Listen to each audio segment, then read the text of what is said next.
we're undergoing a soft coup, and the idea is to create a whole new set of laws and ignore the existing human rights laws and other laws under the pretext of pandemic preparedness and the biosecurity agenda.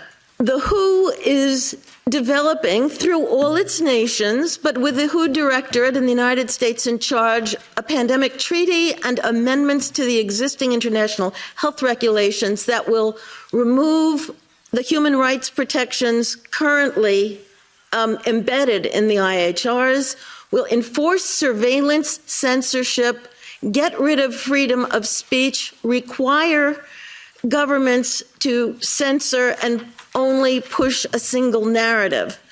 Also, we will be subject, if they can make this work, to vaccines developed in 100 days, which the organization CEPI is planning to do. And one of the people who founded CEPI was Jeremy Farrar, who is now the chief scientist at the WHO to bring this forward.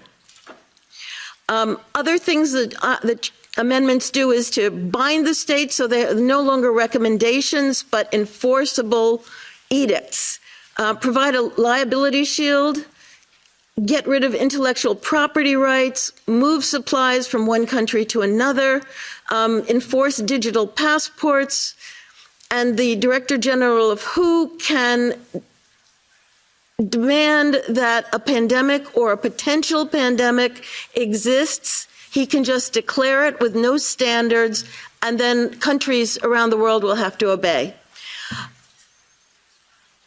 Also, the WHO will tell you what drugs you can and can't use in your nation once a pandemic is declared. Obviously, the budget will increase.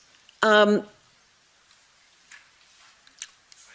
Health is another part of this. One Health is a concept that was created to enable the WHO, with these documents, to take over jurisdiction of everything in the world by saying that climate change, animals, plants, water systems, ecosystems are all central to health.